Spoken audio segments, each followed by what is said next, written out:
महाराष्ट्र विधानसभा निवडणुकीच्या माध्यमातून व्यापाऱ्यांच्या तसेच सामाजिक कार्यकर्ते यांच्या अपेक्षा काय आहेत हे जालना रिपोर्टरच्या माध्यमातून जाणून घेण्याचा आमचे प्रतिनिधी कैलास फुलारी यांनी प्रयत्न केला। यावेळी व्यापारी महासंघाचे राज्य उपाध्यक्ष सतीश पंच तसेच सामाजिक कार्यकर्ते ॲडव्होकेट महेश धन्नावत यांनी जालना रिपोर्टरच्या प्रतिनिधी यांच्याशी त्यांच्या समोरील समस्या मांडल्या आहेत। यावेळी प्रशासन व्यापाऱ्यांना सहकार्य करत नाही, त्यामुळे त्यांची तक्रार जिल्हाधिकारी वेळप्रसंगी कोर्टात जाऊन न्याय मिळवावा लागतो, तर सर्वात जास्त महाराष्ट्रातून जीएसटीच्या माध्यमातून कर दिला जातो, तरी देखील व्यापाऱ्यांना सुविधा मिळत नाही। त्यामुळे येणाऱ्या काळात मोठे आंदोलन उभे करून जीएसटी बंद करणार आहे। जालना नगरपालिकेकडे खूप लोकांचे देणे बाकी असताना महानगरपालिका करण्याची काय गरज होती? व्यापाऱ्यांवर होणाऱ्या अन्यायासाठी विधान परिषदेत व्यापाऱ्यांसाठी राखीव मतदार असला पाहिजे, यासाठी महामहिम राज्यपाल यांना अनेक वेळा निवेदन देण्यात आले। सामाजिक कार्य करत असताना प्रशासन सहकार्य करत नसल्यामुळे त्यांची वरपर्यंत तक्रार करावी लागते, तर वेळप्रसंगी लोकायुक्त, मानवाधिकार किंवा उच्च न्यायालयात धाव घ्यावी लागते, असे मत यावेळी मांडले। पहा त्यांची संपूर्ण मुलाखत। देशाचा विकास साधायचा असेल तर शेतकरी संपन्न झाला पाहिजे, राज्याचा विकास साधायचा असेल तर व्यापारी सक्षम झाला पाहिजे आणि व्यापारी जोपर्यंत सक्षम होत नाही तोपर्यंत त्या शहराचा कणा हा ताट होत नाही। व्यापाराला म्हणजे साहजिकच आर्थिक उलाढाल आली, आर्थिक उलाढालीतून आर्थिक सुबत्ता आली आणि त्यावर रोजगार देखील आला। हे सर्व एकच साखळी आहे। आपण आतापर्यंत राजकीय नेते, राजकीय कार्यकर्ते, त्यानंतर महिला या सर्वांशी आपण वेगवेगळ्या विषयावर वेगवेगळ्या समस्याशी आपण संवाद साधला। तर आज माझ्यासोबत आहेत ॲडव्होकेट महेशजी धन्नावत, जे एक नामवंत वकील म्हणून जालना शहरामध्ये त्यांची ओळख आहे। त्यांनी अनेक सामाजिक समस्यासाठी थेट न्यायालयाचे दरवाजे ठोठावले। त्यानंतर माझ्यासोबत आहेत व्यापारी महासंघाचे जिल्हा अध्यक्ष, त्यांनी देखील अनेकदा निवेदनं देऊन, उपोषण करून किंवा आंदोलने करून कुठलाही न्याय मिळत नसल्याचे पाहून स्वतः पुढाकार घेत अनेक प्रश्न त्यांच्या पद्धतीने त्यांनी मार्गी लावायचा प्रयत्न केला। आज आपण त्यांच्याशी याच संदर्भात शहरातील, जिल्ह्यातील विविध समस्या याविषयी आपण त्यांच्याशी चर्चा करणार आहोत। पंच सर, मला असं म्हणणं आहे की आज जालन्याचा एकूण जर आपण विचार केला 3.5 लाख मतदार आहेत, त्यापैकी 1 लाख आपण व्यापारी पकडू, ज्याच्यामध्ये पंक्चरवाल्यापासून ते थेट आपण एखाद्या 3 स्टार 2 स्टार हॉटेलपर्यंत आपल्याकडे व्यापारी, तो व्यापारी वर्ग आहे। तर यांच्या कुठल्या समस्या आहेत?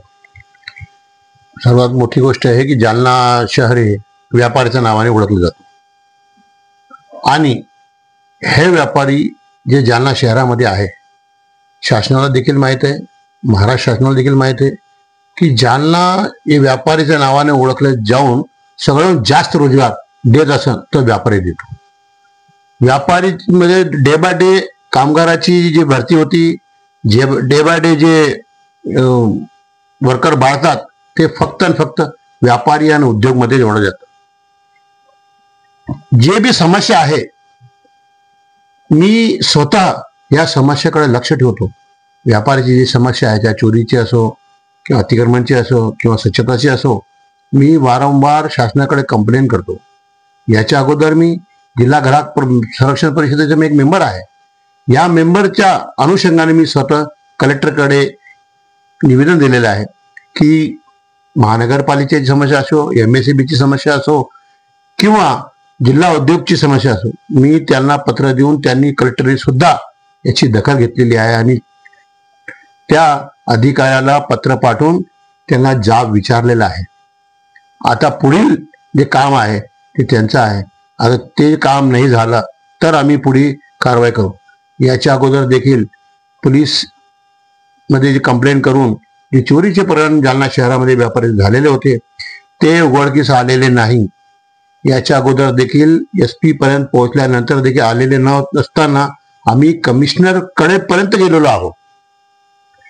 पाणी वेची समस्यामध्ये पण देखील आम्ही कमिशनरकडे देखील कंप्लेंट केलेली आहे आणि ते प्रश्न मार्गी लागलेले आहेत। माझ्या बोलण्याचा इतकंच आहे, व्यापारी सक्षम आहे, ते स्वतः आपली समस्या निवारण करण्यासाठी पुढाकार घेतो आणि संबंधित अधिकाऱ्याकडे आपले कंप्लेंट दर्ज करतो। पेशाने वकील असलेले आणि सामाजिक कार्याची आवड असलेले धन्नावतजी, आपल्याकडे कुठलेही प्रकरण असेल, आताच यांनी सांगितले की अगदी छोट्या प्रकरणापासून म्हणजे जिल्हा न्याय दंडाधिकारी, ज्याला आपण कलेक्टर म्हणू, तिथं जाणं, त्यानंतर तिथे जर काम होत नसेल तर आयुक्ताकडे जाणं. तर मला हे सांगा की हे कितपत योग्य आहे किंवा याला आपण कसं बघता? मी असं म्हणेल की आपल्याकडे पंच साहेबासारखे किंचितच लोक आहेत जे तक्रार करतात आणि त्याचा पाठपुरावा करतात. मी स्वतः बघितलं आहे की पंच साहेब छोटीशी गोष्ट असेल तर सकाळी 7 वाजेपासून 8 वाजेपासून फॉलोअप घेतात आणि त्याचा पाठपुरावा करतात.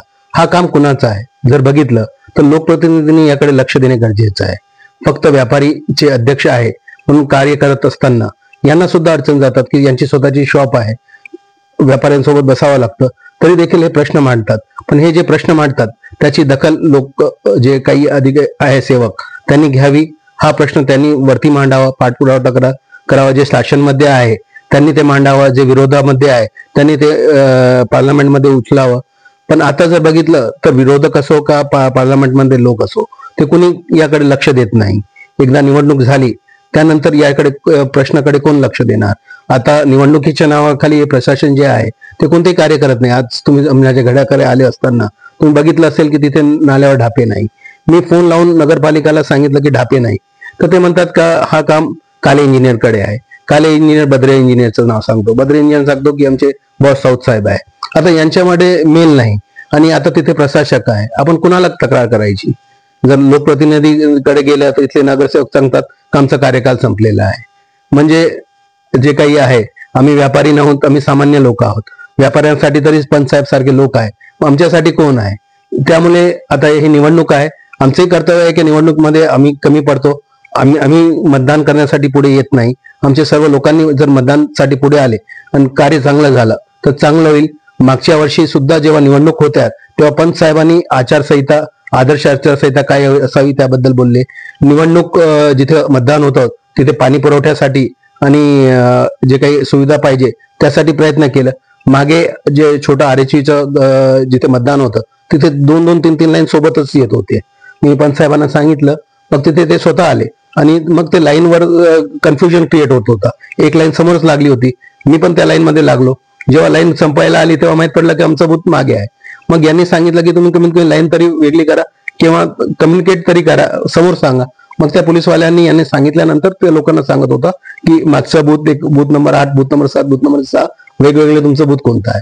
तर हे गव्हर्नमेंटचं काम. आता मतदान कशाला होणार नाही? तिथे पाण्याची सुविधाचा बॅनर आला की ते पाण्याच्या बॉटलावर कामं लिहिणार आहे, पण जे लोक मतदानासाठी येणार आहे त्यांच्यासाठी पाणी आहे का नाही ते कोण बघणार? आणि लोकसेवक निवडणुकीसाठी वोट मागत आहे पण तिथे सुविधा काय देणार? आता ज्येष्ठ नागरिकांसाठी जर बघितलं ते म्हणतात की ज्येष्ठ नागरिकांनी त्यांच्याकडे आधी फॉर्म भरला पाहिजे मग ते मतदान करतील. मग हा ज्येष्ठ नागरिक जर फॉर्म भरायला त्यांच्यापर्यंत जाऊ शकला असता तर मतदानाला का येऊ शकला नसता? म्हणजे एवढं डोकं लावत नाहीये, म्हणजे लोकांसाठी प्रश्न करत नाही. तर मी विनंती करेल की पंचसाहेबांनी हे जे मुद्दे मांडले त्यांनी परत हे मुद्दे मांडावं. नुकतेच पंचसाहेबांनी निवडणूक जनजागृती केलेली आहे आणि मी त्यांना विनंती करेल की प्रशासन मार्फत परत पाणीची काही सुविधा असेल ते उपलब्ध करण्यासाठी त्यांनी प्रयत्न करावे आणि ते मार्गी. पंचसाहेब त्यांचा व्यवसाय सांभाळत जनजागृती करतायत कारण त्यांना समाजकार्याची आवड आहे, तो त्यांचा पिंड आहे. परंतु आपण पण एका विशिष्ट क्षेत्रात काम करतात विजी सारख्या, त्यामध्ये तुम्ही न्याय मिळवून देणं लोकांना अपेक्षित आहे. परंतु जालन्याकरांवर अन्याय होत असताना तुम्ही अनेक प्रकरणामध्ये थेट संबंध घेतला, म्हणजे सहभाग घेतला, अगदी तुम्ही हायकोर्टापर्यंत गेलेत तुम्ही, तर तुम्हाला इथे खाली रिस्पॉन्स मिळाला नाही का? खाली रिस्पॉन्स देत नाही म्हणूनच वरती जावं लागतात. आता जर बघितलं महानगरपालिका किंवा प्रशासकीय अधिकाऱ्यांनी त्यांचे कार्य व्यवस्थित केले तर वरती जाण्याचं गोष्टच राहणार नाही. नगरपालिका संदर्भात महानगरपालिका आयुक्त आहे, ते कार्य करत नाही म्हणून जिल्हाधिकारीकडे तक्रार करावी लागतात. आपण जर अर्ज केलं जिल्हाधिकारी ते काय करतात, लिहितात की या अर्जाचा अहवाल किंवा या अर्जाचं उत्तर महानगरपालिकेला पत्र पाठवतात की या अर्जाचं उत्तर तुम्ही परस्पर संबंधितांना द्यावं, त्याचं एक प्रत आम्हाला पाठवावी. पण त्याचा पाठपुरावा केला गेला का नाही किंवा तो अहवाल आला का नाही याचं सनिशा ते करत नाही किंवा त्यांच्या विरुद्ध चेकिंग पण नाही. जसं व्यापारीमध्ये ऑडिट लावलेले आहे, इन्कम टॅक्स भरतात, आम्हाला ऑडिट कंपल्सरी केलेलं आहे, ऑडिट नाही केलं तर फाईन करतात. मग यांचे कामाला ऑडिट नाही का? अर्ज 15 दिवसात डिसाईड झाला नाही किंवा परत पाठपुरवठा आला नाही तर मग त्या अधिकारीला फाईन का नाही? हा प्रश्न लोकसेवक का उचलत नाही? फक्त व्यापाऱ्याला जीएसटी आहे, CGST आहे, सर्व काही आहे. आता छोट्या छोट्या प्रश्नासाठी जर आम्हाला थेट लोकायुक्त, मानवाधिकार आयोग किंवा हायकोर्टात जावं लागतं तर हे जाणं कठीण आहे. आता पंचसाहेब सारखे जे लोक आहेत ते जर मदत केल्या तर थोडेफार प्रश्नापर्यंत आपण पोहोचू शकतो. पण सर्व प्रश्न आपण तिथे नेऊ शकत नाही, कारण हायकोर्टात ऍडव्होकेटची फीज जास्त असते, परत येण्या जाण्यासाठी खर्च लागतो, परत आपलं काम सांभाळून पोटपाणी सांभाळून तिकडे जायचं हे कठीण गोष्ट आहे. आणि सर्व प्रश्न तेच बघत बसल्या मग इथली प्रशासन काय कामाची, हा प्रश्न निर्माण होतो. पंचजी त्यांनी अगदी सोप्या भाषेत सांगितले की ऑडिट व्हायला पाहिजे. ठीक, मग ते पॉलिटिकल ऑडिट असो, त्यांच्या कामाचं ऑडिट असो किंवा इतर असो, तर हे ऑडिट रिपोर्ट द्यायचा वेळ आता आलेला आहे. 1-2-3 दिवसात त्यांना ऑडिट रिपोर्ट सादर करावा लागेल जनतेच्या ह्याच्यामध्ये. तर तुम्हाला काय वाटतं, ऑडिट मध्ये तुम्ही किती मार्क देणार यांना? खरं म्हटलं तर शासनाचे जे कार्य आहे याबद्दल जे आता आपले धनराव साहेबांनी सांगितले हे खरोखर आहे की कोणी कालच्या ऑफिसर असो का वरचं कोणीही पाहत नाही आणि वरती याचा रिव्ह्यू पण घेण्यात येत नाही. जोपर्यंत ऑडिट होत नाही, जोपर्यंत रिव्ह्यू घेण्यात येत नाही, तोपर्यंत व्यवस्था सुधारणार नाही. व्यवस्था सुधारण्यासाठी जसं आता सांगितलं साहेबांनी, जसं मी पण माझे जे पत्र निघाले कलेक्टरकडे संबंधित अधिकाऱ्याला पाठवलेलं आहे, त्या देखील अजून त्याचा काही पाठपुरावा झालेला नाही. अजून मला काही त्याची रिपोर्ट पण भेटलेली नाही, त्याच्या अहवालचा जबाब पण भेटलेला नाही. माझ्या बोलण्याच्या अधिकारी जेव्हा कलेक्टरला पत्र पाठवतो तरी खालच्या अधिकारी पाहायला पाहिजे, त्यांनी पण अजून दखल घेतलेली नाही. म्हणजे कमिशनर लेवलचा माणूस जर असं निष्काळजी पण करत असेल तर मग त्या तिथं बसण्याचा काय अधिकार आहे त्याला? आम्ही तर वारंवार त्याची कंप्लेंट केलेली आहे की या माणसाचं काय इतकं आहे की जे त्याला इथं बसूनच पूर्ण जालन्याचं वाटोळा करायला बसलेलं आहे. व्यापाऱ्यांनी देखील जालना नगरपालिकेचं अनेकदा प्रतिनिधित्व केलेलं आहे, त्याच्यामध्ये बाबूसाहेब दामा यांचं नाव आवर्जून घेतलं जातं. तर व्यापारी खुर्चीवर असावा का तिथं खुर्चीवर बसल्यानंतर त्यांनी व्यापार करावा? हीच गोष्ट माझी आहे. आता कसं झालं, राजनीती कशी झालेली आहे, पैशातून सत्ता आणि सत्यातून पैसा. पण 30 वर्ष अगोदर जेव्हा बोथराजी होते, जेव्हा बाबूसाहेब दामा होते, याच्या अगोदर कशी यावेळी अशी गोष्ट नव्हती. जेव्हा आपली नगर परिषद प्रॉफिटमध्ये होती, आपल्या नगर परिषदकडे पैसा होतो, आपला नगर परिषदचे पैसे व्याजाने आपण दुसऱ्या नगर परिषदेला देत होतो, अशी परिस्थिती होती. आजची परिस्थिती कशी आहे? अजून लोकांचे देणे जास्त आहे, अशी परिस्थिती करून ठेवलेली आहे. कुठून नगर परिषद सुधारणार? मग महानगरपालिका करून काय फायदा झालेला आहे? महानगरपालिका करायची होती तर नगर परिषदचे जे पैसे बकाया होते ते पहिले वाटून द्यायचे असते, नंतर आपण 1-2-3 पाड्याने सुरुवात केली असती.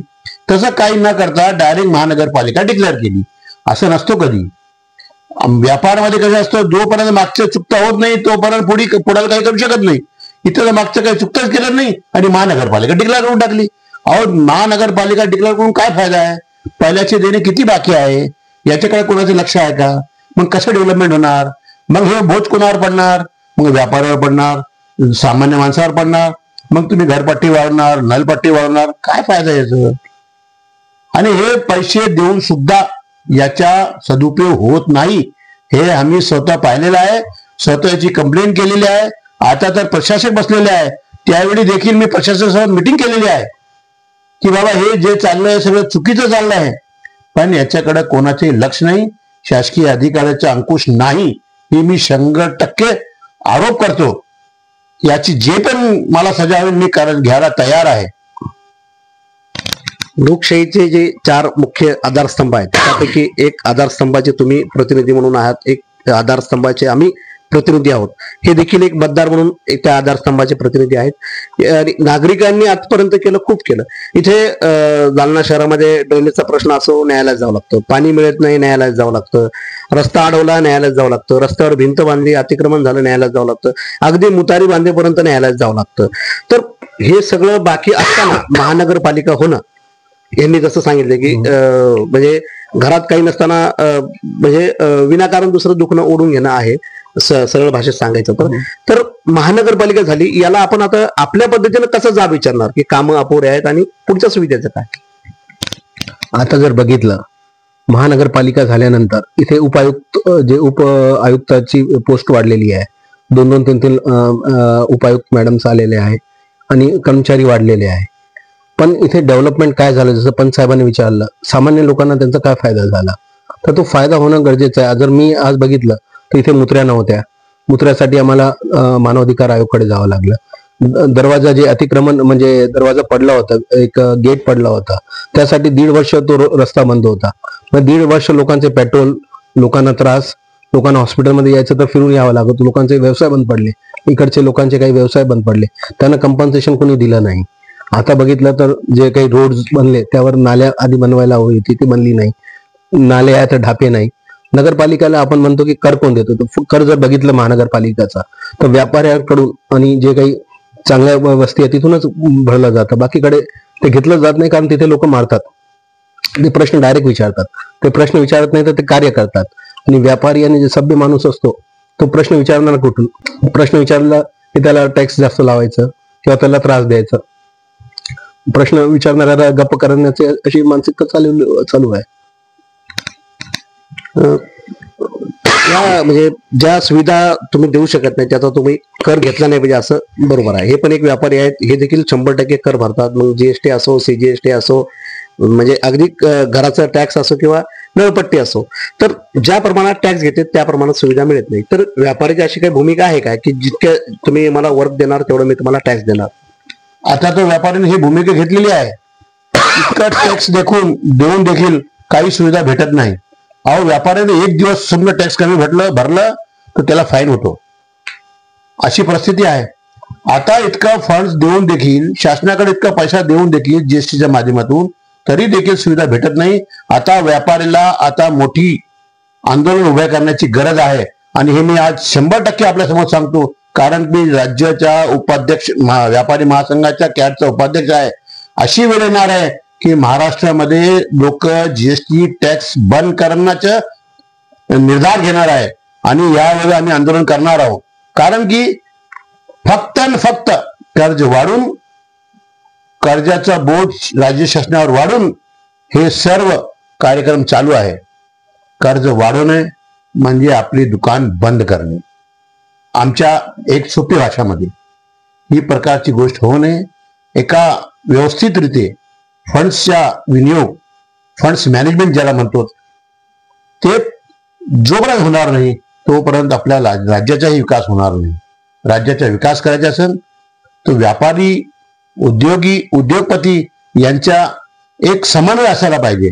म्हणून मी आता राज्यपालाला देखील एक पत्र दिलेलं आहे की आपण आपल्या अधिकाराचा उपयोग करून MLCच्या माध्यमातून जास्तीत जास्त व्यापाराला MLC करण्यात यावा, जेणेकरून जे लाईन ऑफ ऍक्शन ते आपण त्यांना दाखवू शकतो.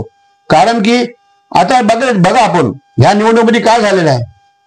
42 ते 4000 सोयाबीन होतं. आता शासनाला समजलं, इलेक्शन पुढे आला, डायरेक्ट 6000 डिक्लेअर करून टाकलं. काय चाललंय हे? काय चाललंय? असं होतो का कधी? हे चुकीच्या मार्गाने जे कार्य चाललं आहे, या कारणाने व्यापार विस्कळीत झालेला आहे आणि पुढे जाऊन सगळ्या व्यापाऱ्याचे मनोबल तुटलेले आहे. हे मी आज 100% आपल्याला सांगतो. व्यापारी हतबल होत आहे, त्यांचं मनोबल तुटलेलं आहे. आणि यासह जालन्यातील विविध समाजासाठी न्यायालयाचे दरवाजे थोठावण्याची देखील तयारी धन्नावत साहेबांनी दाखवली आहे. आपण एक छोट्याशा ब्रेक नंतर पुन्हा भेटूया. चलो, हम अपने आप से वादा करते हैं कि ये पर्व हम निश्चित मनाएंगे और अब की बार मतदान का प्रतिशत बढ़ाएंगे. अब की बार मतदान का प्रतिशत बढ़ाएंगे. तो दोस्तों, वैसे वोट देने वाले बहुत हैं और वोट न देने वाले दीवाने भी बहुत हैं, और उन दीवानों के पास वोट न देने के बहाने भी बहुत हैं. तो इन सारे बहानों का गला घोटकर, अपनी आने वाली समस्याओं पर चोट कर, अपने मस्तिष्क पे मैं वोट करूंगा ये नोट कर, तू वोट कर, तू वोट कर, तू वोट. तर पुन्हा आपण चर्चा करूया व्यापारी महासंघाचे अध्यक्ष सतीश पंच यांच्या सोबत. आता सध्या निवडणूक आहेत आणि लोकांच्या घरातलं जे कापूस आहे, सोयाबीन आहे, हे बाजारात आलेले. आता मार्केट म्हणून तुम्ही काय म्हणता त्याला? आता मार्केट बूम आहे, माल चांगला आहे, शेतकऱ्याकडे माल चांगला आहे, कापूस चांगला आहे, सोयाबीन चांगला आहे, आणखीन सगळे माल चांगला आहे, त्याबद्दल दुमत नाही. पण आता MSP रेटमध्ये सोयाबीन घेतले जात नाही, कापसाचे भाव कमी आहे आणि व्यापारीने देखील माल घेतला तर ते व्यापारी देखील ते माल प्रॉफिट करून विकू शकत नाही.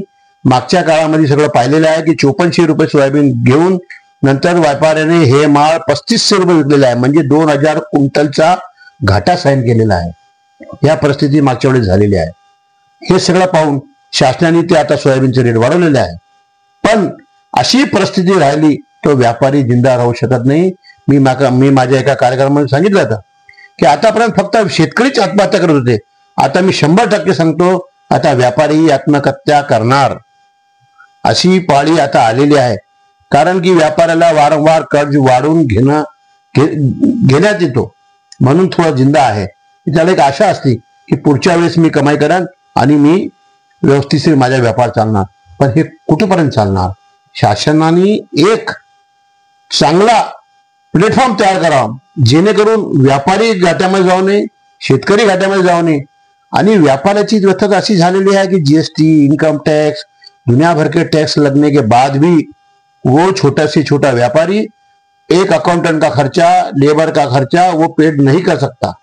इसलिए जो भी व्यापारी एक प्रामाणिक व्यापारी आहे जो व्यवस्थित टॅक्स भरतो त्याला काहीतरी रिफंड शासनाने त्याच्या पर्सेंटेज प्रमाणे असो किंवा त्यातला एक गुडविल म्हणून शासनाने त्याला रिफंड करायला पाहिजे, जेणेकरून त्याचंही मनोबल वाढन की नाही माझ्याकडे शासन पाहतात।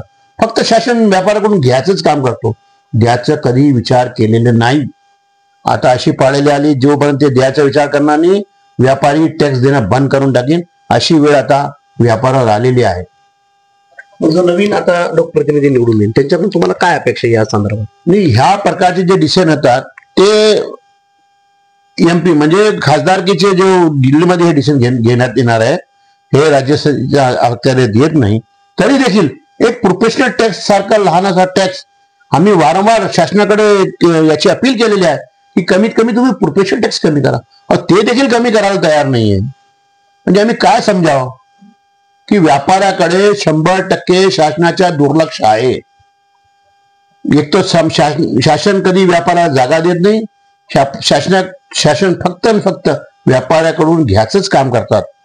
आणि याच्या पुढे देखील काही प्रॉब्लेम असला व्यापाऱ्याचं आणि एखाद्या अधिकाऱ्याकडे गेलो की आमच्या डिटेल द्या, तो डिटेल मागवण्याच्या अगोदरच त्याची डिटेल पूर्ण करावी लागते, मग व्यापाराची डिटेल पूर्ण होते। अशी परिस्थिती आहे, तरी याच्यावर अंकुश राहायला पाहिजे। एकीकडे टॅक्सचा मुद्दा आहे, एकीकडे सगळा रेकॉर्डचा मुद्दा आहे आणि सर्व मेंटेन करताना धंदा कधी करायचा हा यांच्या प्रश्नाचा म्हणजे उत्तराचा मी सार काढलाय। वकील साहेब, एवढं सगळं करत असताना, सामाजिक बघत असताना, व्यापारी बघत असताना असं नाही वाटत आपल्याला की आपण पॉलिटिक्स मध्ये उतरायला पाहिजे, आपण सत्तेत जायला पाहिजे, असं आपल्याला वाटतं का? निश्चितच वाटतं, माझी इच्छाही होती। पण जर आपण निवडणुकीचा खर्च बघितला, अभाव बघितला तर काय एक सामान्य माणसाला हे शक्य आहे? 40 लाखाची खर्चाची मर्यादा आहे, पण माझं नेटवर्कच 40 लाख नाही, तर मी हे खर्च करून कुठून निवडून येणार त्यांच्या समोर? गव्हर्नमेंटने काही जे निवडणूक मध्ये उभे आहे त्यांना काही फंड प्रोव्हाइड करतात का? एकीकडे संविधान सांगतो की समानता पाहिजे, पण हे समानता कुठे आहे?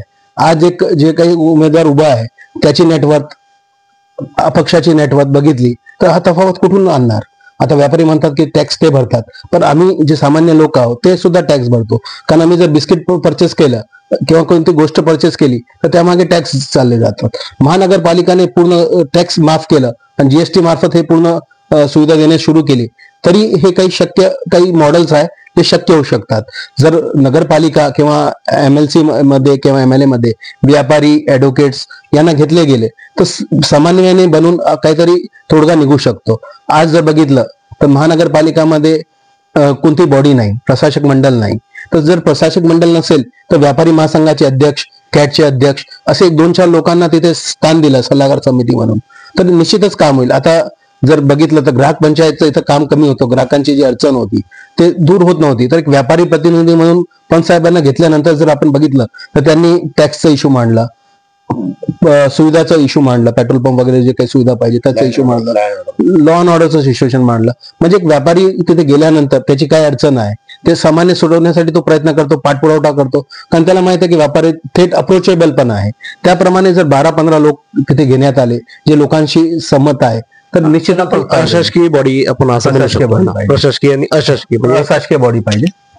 तर अशासकीय मंडळ मध्ये लोकांना घेणे गरजेचे आहे आता नगरपालिका सस्पेंड झाली, म्हणजे नगरसेवक सस्पेंड झाले, तर मग जेव्हा तुम्हाला माहित होतं की निवडणुकीला वेळ लागणार आहे, 2-2, 3-3 वर्ष लागणार आहे, तर मग यांचं एक्सटेन्शन का केलं नाही? आता हे गोष्ट कोण बघणार? जर एक्सटेन्शन केलं नाही तर मग प्रशासकीय मंडळ का बसवलं नाही?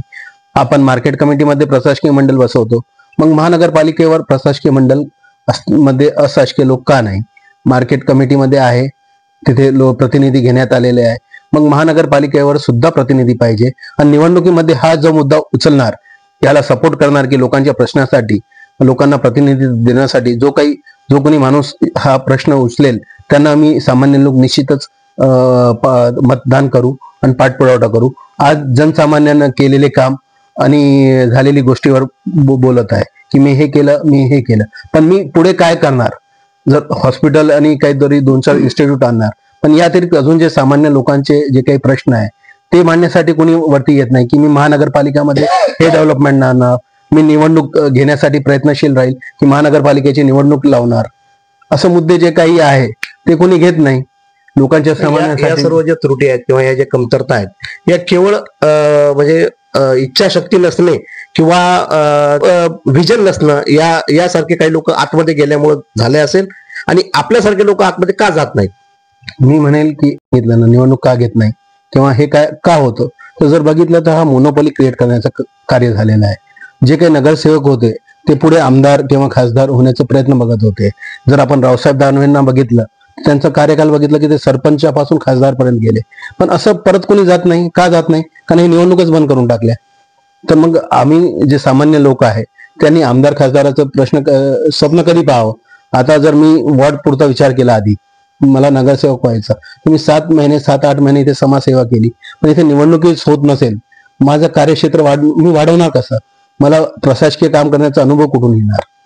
आणि मी तर आता म्हणेल की आता जे काही आमदार आहे त्यांनी वचन द्यावं की आम्ही लीडर्स तयार करणार, आम्ही निवडणूक आल्यानंतर पुन्हा आम्ही निवडणूक लढणार नाही, आम्ही ही पद खाली करणार किंवा फक्त अजून 1-5 वर्ष आम्ही निवडणूक लढणार, त्यानंतर आम्ही निवडणूक लढणार नाही, आणि आम्ही आमदारसाठी किंवा खासदारसाठी योग्य उमेदवार पुढे यावं, जास्तीत जास्त पार्टीमधले लोक पुढे यावे यासाठी प्रयत्न करणार.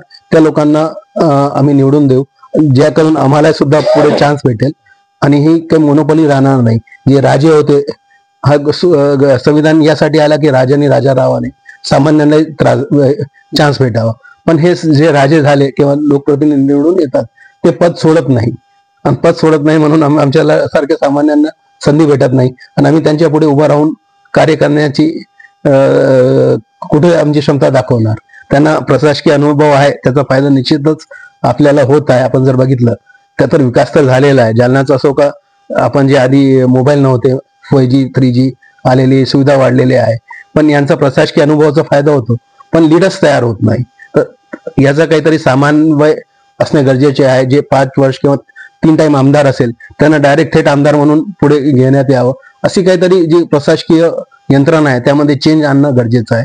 तर निश्चितच आम्ही सामान्य लोक यासाठी प्रयत्न करू, किंवा जे निवडून आलेले आहे त्यांनी तसं बॉडीमध्ये चेंज करावा की जे 3 टाइम आमदार राहील तो कायम प्रशासकीय मंडळमध्ये राहील आणि नव्याला चान्स भेटेल.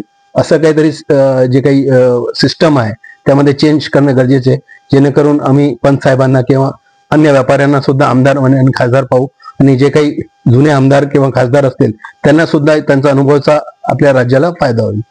नाही, मी याच्यामध्ये एक सांगणार, वकील साहेबांना एकदम करेक्ट सांगितलेलं आहे.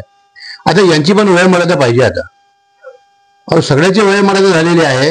60 वर्षांना सगळ्यांना रिटायर करायला लागलं आपण. हे शासकीय जे शासकीय अधिकाऱ्याला देखील आपण रिटायर करतो, मग राजकीय नेत्याला रिटायर का करत नाही? यांची पण मर्यादा ठीक आहे. 65 पर्यंत करून टाका यांना लागलं तर.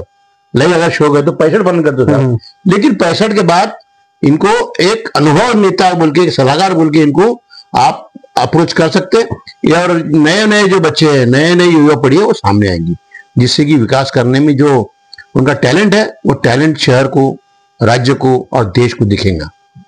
वकील साहेबांचं आणि पंच सरांचं म्हणणं तेच आलं की अपग्रेड जसं आपण मोबाईलमध्ये अपग्रेड झालो, 2G 3G 4G अगदी 5G पर्यंत आलो आपण, म्हणजे 5वं जनरेशन मोबाईलमध्ये आलेलं आहे. परंतु राजकारणामध्ये तेच जनरेशन आहे, त्यांचीच पिढी आहे. आणि वकील साहेबांनी छान उदाहरण दिले की बाबा राजाचा मुलगा राजा, संविधान कशासाठी दिले की एक सामान्य माणूस राजा बनावा, आणि राजाच्या मुलाला देखील सामान्य बनवता येतं असा अधिकार आपल्याला दिलेला आहे, तो मतदान रूपी दिलेला आहे. तर आपण मतदारांना कसं आवाहन करणार आहात? नाही, मतदारांना आव्हान आहे की ठीक आहे ना, आपण जे आता जे चालले आहे याला आता कुठं ना कुठं ब्रेक लागणार आहे. कारण की जे युवा पिढी पुढे यायला लागली ते लय फास्ट आहे. मी तर आणखीन पुढे म्हणणार आहे की हे मतदान प्रक्रिया बंद करून फक्त मोबाईलवरच वोटिंग घ्यावं. आता पुढे असंच होणार आहे आणि असंच करायला पाहिजे, जेणेकरून याची तुम्ही नियमावली तयार करा. लागलं तर आम्ही त्याच्याकडे तुम्हाला आम्ही म्हणू किंवा टॅलेंट लोकांना पुढे करू, आपण सूचना देऊ. प्रत्येक मोबाईलवर आपण वोटिंग घेऊ शकतो अशी प्रणाली तयार करावा, जेणेकरून वारंवार हे निवडणुकीचा खर्च देखील बंद होईल. मग एक छत्री एक निवडणूक घ्यायची गरज पण घडणार नाही. जेव्हा शासनाचा विचार आला किंवा एखादा सब्जेक्टवर समजो कॉन्ट्रोवर्सी होत असेल तर ह्या कॉन्ट्रोवर्सी पण आपण दूर करू शकतात ह्या मोबाईलच्या वोटिंगच्या आधारे. कारण की हे पुढे जे पिढी यायला लागली एकदम टॅलेंट पिढी यायला लागली, हे पिढी पुरी लेटेस्ट टेक्नॉलॉजीचा उपयोग करायला लागली. हे पिढीचा उपयोग आपण कसं करावा हे प्लॅटफॉर्मवर आता सरकारने काम करायला पाहिजे. वकील साहेब यांनी जी सूचना मांडली फार चांगली आहे. आपण मोबाईलवरून ट्रान्झॅक्शन करू शकतो हजारो लाखो रुपयांचं, ते देखील तेवढं सेक्युर आहे.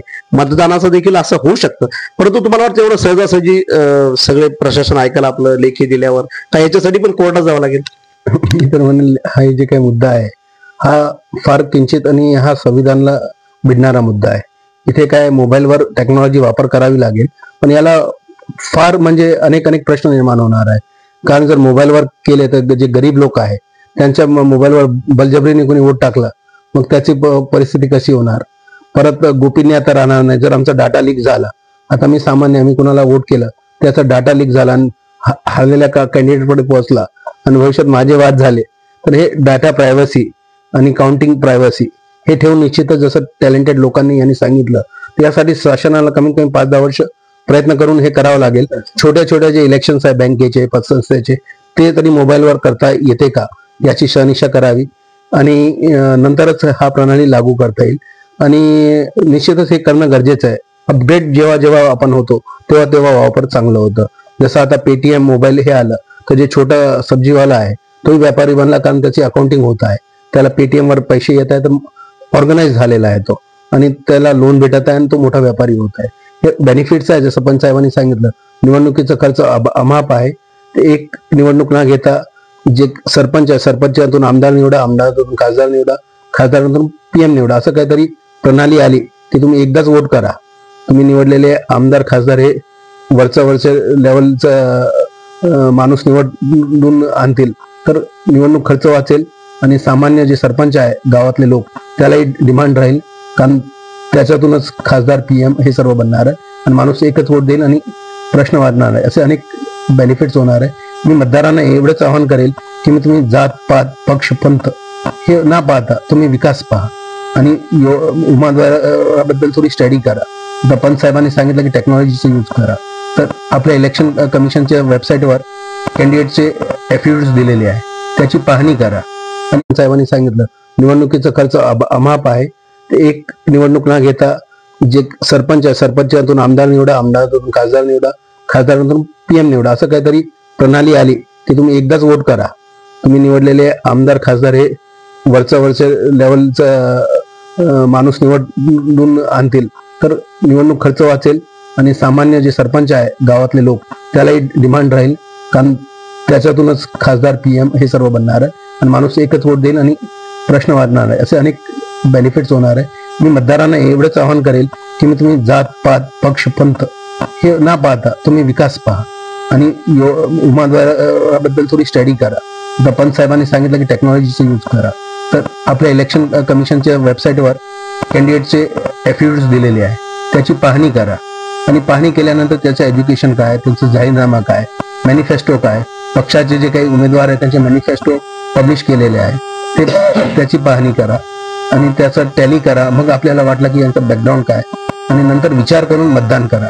एक मत त्याची किंमत आपण बघितली, अटल बिहारी सरकार गेलेली आहे, तर एक मत महत्वाचं आहे. जर आपण मत करणार नाही तर आपण कंप्लेंट करून करणार.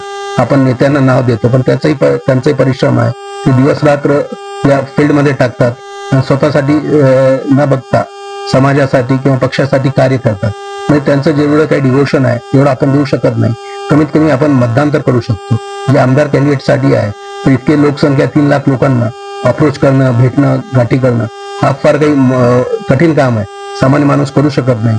पण जे करत आहे त्याला आपल्याला सपोर्ट करणं आपलं कर्तव्य आहे. त्यासाठी पुढे यावं आणि मतदान करावं. आपल्याकडे गाडी नाही, हे नाही, हे न सांगता आपण एक दिवस उपवास करू शकतो.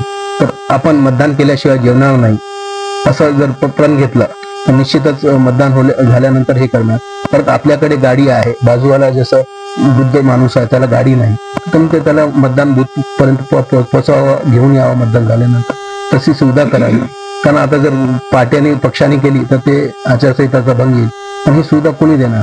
शासनाने 5-6 रिक्षा ऑटो हायर करून द्यावा प्रत्येक बूथ पर्यंत येण्या जाण्यासाठी फ्री सर्व्हिसेस एम्प्लॉय करावी. वाटल्यास त्यासाठी त्यांनी आधी, आता निवडणूक उशीर झाल्या, आधी जर व्यापारी प्रतिनिधींना किंवा पंचायतांना भेटले असते, नियोजन लावलं असतं तर आम्ही 4-5 गाड्या निवडणूक आयोगांना यांनी पुरवल्या असतात व्यापाऱ्यांनी की या बूथपर्यंत आणण्यासाठी 5 गाड्या, की कुणी फोन केला व्हेरीफाय झाल्यानंतर ही गाडी पाठवण्यात येईल आणि त्यांना मतदानपर्यंत आणण्यात येईल आणि सोडण्यात येईल. अशी काही सुविधा उपलब्ध करता आली आणि व्यापाऱ्यांचा जास्तीत जास्त वापर करण्यात आला तर मी निश्चितच म्हणेन की मतदान सर्वात जास्त होईल जालन्यात आणि व्यवस्थितरित्या पार पडणार.